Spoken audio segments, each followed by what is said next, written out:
Gledate oddajo Klepet ob kavi. Tako sem hvaležna, da bomo v 7. sezoni oddaje Klepet ob kavi kar nekaj oddaj namenili ženskim, predvsem ženskim lasem. Na lase smo zelo občutljivi, vemo, da moški, ki jim začne izpadati, to tudi vpliva na njihovo samozavest in tako naprej. Tudi pri ženski je tako.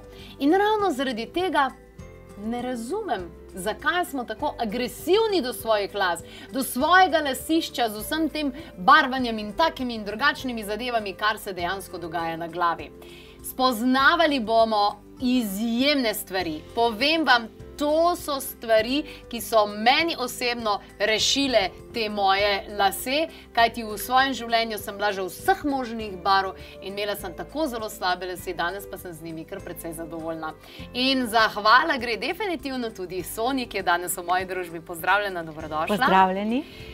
Ti nas boš v bistvu skozi različne oddaje v tej sezoni popeljala do tega, da bomo končno znali ravnati s svojimi lasmi na takšen način, da jih bo to dejansko podprlo in da bomo spoznali in znali zbrati, to je okej, to pa dejansko ni okej. Sicer pa naravno barvanje pravzaprav, ne? Naravno barvanje in tudi nega las in lasišča, tako kot si omenila že na začetku. Ni dovolj samo barvanje. Ja.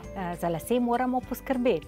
Zdaj, da za lase ustrezno skrbimo, meni osebno je zelo pomagalo, ko sem spoznala malo bolj konkretno, kaj lasje so. Da to ni samo nek okras, ne? Tako je. Jaz pogostokrat rečem ženskam, da lasje niso samo modni dodatek. Ker ko gledamo vse te mogoče barve na laseh, imamo občutek, da je ženskam pomembna samo barva las. S tem, da se pravzaprav ne zavedajo, kaj pomeni kemično barvanje las in kaj pravzaprav so lasje, čemu služijo lasje. Ker vsaka stvar na našem telesu ima svoj pomen. Lasje, bi rekla tako na kratko, po vseh teh mojih študijah, različnih starih spisov, različnih kultur, zapisov različnih kultur, bi rekla, da so nek most med našim fizičnim telesom in med našim eteričnim telesom, pravzaprav energetskimi telesi in energijo, ki nas obdaja okrog. In lasje imajo to sposobnost, da lahko iz okolice prenesejo energijsko informacijo v naše telo oziroma v naše energijsko polje. Kot antene. Kot antene, tako, kot antene. In lasje so nekaj podobnega kot drevesa na mami zemlji. To se pravi, tudi drevesa lovijo kozmično energijo, lovijo energijo iz okolja in jo, bom rekla, materializirajo v auri naše zemlje. Okej. Živi lasje, pa mrtvi lasje. Kako nam lahko to razložiš? Ne vem, koliko življenja še imajo, kako tako grdo delamo z njimi. Mislim, ko sem se jaz naučila brati deklaracije preparatov za lase, sem bila šokirana. Ženske se premalo vejo o laseh in namen las. Tudi ko vprašam ljudi, ali veste, kako lasje nastanejo, ne vejo. Rečejo, to je del roževine, ki pač ščiti našo lobanjo pred vročino in pred mrazom. To se pravi, ščiti naše možgane, da imajo neko stalno temperaturo. Lasje so mnogo več od tega. Niso samo materialna snov, so neka snov, ki ima tudi, bom rekla, neko eterično funkcijo. Če pogledamo, iz česa pravzaprav las nastane, bom rekla tako v grobem, da las nastane iz krvi. Zato, ker je korenina lasu zasidrana v koži. In do vsake lasne korenine pride drobna žilica kapilara in dovaja kri. In v membrani med koncem kapilare in začetkom lasne korenine je membrana, ki spremeni, to se pravi, ki iz krvi vzame sokrvico in v samem korenu lasu nastaja želatina. Ta želatina potem gre v lasni kanal in ko ta želatina praktično pride iz kože ven po lasnem kanalu, je že trda in je pravzaprav naš las. Zato v zadnjih letih obstaja ena posebna diagnostika, kjer naredijo tvoj pregled organizma s pomočjo las. Vzamejo ti en las in v tem laboratoriju lahko vidijo celo obdobje, to se pravi, kolikor je las star, toliko v celem tem obdobju lahko vidijo, v kakšnem stanju je bil tvoj organizem. Ali koliko si imel vitaminov, koliko mineralov, kaj si jedel, kaj si pil, kakšna zdravila si jemal. In nasplošno je že znano, da tudi, če kdo jemlje drogo, to ostane v lasu in tam se lahko dokaže. Ja, tako da lasje niso tako nepomembna stvar. So v bistvu kakor neka tudi spominska banka. Tako. Veš, kaj sem opazila? Prijateljice, ki so šle na razen s svojimi moškimi, so se zmeraj šle postrišt. In tudi pri meni je bilo tako. Ampak ne zavedno, zakaj se to zgodi? Lasje imajo eno celo mavrico, bom rekla, nekih simbolov. In ženska, kadar se v njenem življenju, kadar čuti neko notranjo potrebo po spremembi, ali pa je ta sprememba že v toku, takrat si podzavestno zaželi spremembo ali frizure, ali pa barve las. Vedno to nekako, to svoje notranje psihično stanje pokažemo na ven z obliko svoje pričeske. Ja, to je en tak podzavesten signal, bom rekla. In tukaj spet ta moja trditev pride do izraza, ko govorim, da so lasje most med našim fizičnim telesom in pa eteričnim oziroma energijskimi telesi. V sklopu našega projekta za promocijo zdravja, kjer velikokrat ljudi testiramo z eno tako bioresonančno kvantno napravo, ti v bistvu kaže različne indikatorje in različne indekse, ki reagirajo ali pa ne reagirajo. Recimo tudi na mleko, na jajca, na dlako od psa, od mačke in tako naprej. In še ni bilo primera, da nekdo ne bi odreagiral na barve za lase. Kaj za vraga je v barvah za lase, da toliko ljudi, imunski sistem cel reagira na to? Pa se niti ne zavedamo mogoče. Ja, ne zavedamo se tega. Zavedamo se šele takrat, ko pride do problemov na lasišču ali pa samimi lasmi. Ampak 3 glavne komponente so, bom rekla, tako uradno pravijo frizerji, da je to treba imenovati sintetične barve za lase. In v teh sintetičnih barvah za lase so 3 glavne komponente. Prva komponenta je nekaj močno alkalnega, to se pravi, ali je to amonijak ali pa nekaj, kar zamenjuje to, ampak mora biti močno alkalno, ker alkalnost odpre ovojnico našega lasu in naša ovojnica lasu je podobna ribji koži oziroma storžu iglavcev, ki je zaprt. To se pravi, ki še ni odprl svojih lusk in ni spustil semen iz sebe. In ko mi dodamo to alkalno snov, te luske odpremo in teh lusk mehansko ni možno več nazaj zapreti. Zato je las po barvanju z sintetičnimi barvami trajno poškodovan in ga ni možno več popraviti, fizično popraviti. Druga sestavina... To je precej šokantno, kar si povedala. Ja. Druga sestavina je peroksid.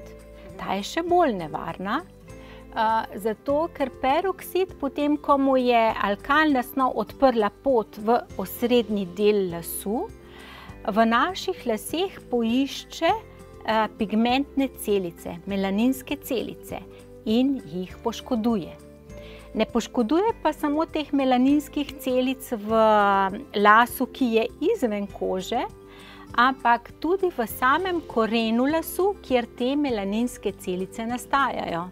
Ojoj! In ženske, ki potem začnejo uporabljati rastlinice za barvanje las, šele ugotovijo, kakšna je njihova prava barva las. Ko se lasna korenina opomore, ko jo ne poškodujemo več s peroksidom, takrat las začne proizvajati svojo lastno pravo barvo. Pa barvanje za lase, to je pa konkretno nasilje. Ja, ampak to ni vse. Še ena stvar je zelo pomembna. Jaz sem veliko spisov o laseh brala pri Sikhih. To je ena verska ločina v Indiji. In oni lasje spoštujejo, nikoli v življenju si jih ne ostrižejo in vedno jih zvijejo pod turbanom. In zanimalo me je, to se pravi, njihov odnos do las in oni pravijo, da so lasje podaljšek našega živčnega sistema, kar tudi drži, če gremo gledat recimo strokovno literaturo o laseh, vemo, da je okrog vsake lasne korenine ovit živčni končič. Ja, je pa še druga stvar, to se pravi melanin, melaninske celice v našem lasu, to se pravi naša naravna barva, melaninske celice so pravzaprav živčne celice, ki pa niso povezane, zato nas ne boli, če strižemo lase. Če bi bile povezane, bi nas bolelo. Ja. Laseki moji, kako vas imam rada. In prav zaradi melanina, melanin je esenca naših las. In melanin je tisti, ki pravzaprav lahko komunicira z energijami iz našega okolja in nam to informacijo prenese v naše energetsko polje. Melanin je tisti, ki je pravi, zato govorimo o živih laseh, kadar lasje niso poškodovani, kadar nimajo melaninskih celic poškodovanih, kadar nimajo ovojnice poškodovane, takrat se lasje svetijo in temu rečemo živi lasje. Sonja, če sem prav razumela, popravi me, ženska lahko svoj polni fizični, zdravstveni in energijski potencial razvije šele takrat, ko sprejme svojo barvo las in začne spoštovati svojo barvo las, se pravi, ko neha uporabljati barve za lase. Ja, točno tako. Točno tako. Ok, ampak to zdaj ne pomeni, da bojo ženske sive, če imajo recimo sive lase. Tukaj imamo precej rastlin, s katerimi so si včasih delali ljudje tretmaje, obloge, pa kot stranski produkt so ugotovili, da je v bistvu tudi barva nastala. Tako. Hibiskus, kana, amla, šikakaj, indigo in sena. Kadar govorimo o nekem naravnem barvanju, vsi mislijo, da samo kana obstaja, ne? Tako je. Pa to je daleč od resnice. Ja. Čeprav smo že v teh nekaj letih, bom rekla, že precej naredili v Sloveniji na področju ozaveščanja glede rastlin in las, bom rekla. Tako da že kar veliko žensk tudi ve, da ne obstaja samo sena, kana, da obstajajo tudi druge rastline. Ampak bi se še malo vrnila k našemu melaninu in naši esenci las. Kaj naredijo za razliko od sintetičnih barv rastline, ojačajo ovojnico naših las, Wow. ojačajo melaninske celice, zato ker rastlinski pigmenti so tako drobne, fine molekule, da lahko pridejo v las brez tega, da bi bil las odprt, to se pravi, da bi bila poškodovana ovojnica, poiščejo v naših laseh melaninske celice in se na njih nalepijo in s tem jih tudi energijsko ojačajo. Se pravi, je barvanje z naravnimi rastlinskimi barvami tudi en energijski tretma. Tako, ja. Jaz velikokrat rečem, ko naše rastline so žive, ne, čeprav so v prahu, ampak so žive. One imajo svojo frekvenco. In rastline nas učijo zaupanja in potrpljenja. Zakaj potrpljenja in zakaj zaupanja? Potrpljenja zaradi tega, ker vemo, da pri barvanju morajo biti rastline na laseh 4 ure. In marsikakšna ženska, ko to sliši, reče, to pa je nemogoče za mene, to pa jaz ne morem. To je pa preveč. Ne, to je pa preveč. Druga stvar je pa ta, da morajo rastlinam zaupati. Tista ženska, ki je vsa prestrašena, ki hoče točno videti barvno karto, kakšna bo po barvanju, to se pravi, kakšne barve bodo njeni lasje, in če je prestrašena, če je žalostna, če je v stresu, takrat sigurno barvni odtenek ne bo tak kot sicer. Je odvisno od razpoloženja. Od razpoloženja je tudi odvisno in zato jaz pravim, kadar se frekvenca ženske in frekvenca rastlin ujameta, dobimo simfonijo na laseh. Wow.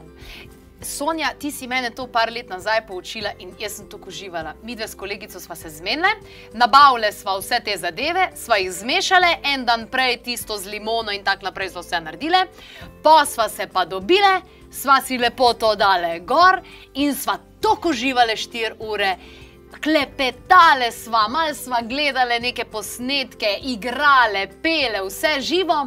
Pa se nama pa ni dal to doma dol dajati, sva šle pa kar spodi frizerjo, pa nama je on dol sprav. In so na jo gledali, kada sva z vesolja. Ko ste pa zdaj delali, zdaj ti pa malo bolj, pa ne vem, lase odpadli, ne vem, kaj vse so si mislili in so bili čisto šokirani, kak sva imela lepe lase. Ja. En tak ritual ženski se mi zdi to. Že veliko naših uporabnic prakticira neke ženske večere in takrat pač to nanesejo ena drugi na lase in pač po žensko uživajo. Po drugi strani imajo pa tudi ženske drugo možnost, da obiščejo frizerski salon, kjer pač rastline tudi uporabljajo za nego. Zdaj jih nekaj je, ne? Počasi jih bo vedno več. Vedno več, vedno več. Tudi ene par je izključno ekoloških, brez kemikalij v frizerskem salonu. Je pa res, da frizer mora tukaj zelo močno počistiti, bom rekla, svojimi prepričanji, kakšna mora iti ženska iz salona ven. Ker pri barvanju z rastlinami gre ženska iz salona s turbanom, tako rekoč. Frizeri so pa naučeni, da mora iti s frizuro. Slišala sem tudi, da 1000 stvari, da jih že v šolah čisto narobe učijo o tem, da nimajo pravega znanja in strašijo potem ljudi. In hvaležna sem in veselim se najnega naslednjega srečanja, ko boš povedala konkretno tudi, kako začeti kombinirati, kaj to pomeni, za koga hibiskus, hana, amla, se pravi, ni naravno barvanje, sam zdaj pa imela rdeče lase, vse žive odtenke lahko dejansko ustvarimo in hvaležna sem Sonji in etnobotaniki, zdaj imamo res to priložnost, da se naučimo in da ženske torej izpolnimo ta svoj potencial in nehamo tako hudo škodovati našim lasem, naši, kak rečeš ti, kroni? Ja, krona, ki jo nikoli ne snamemo. Krasno.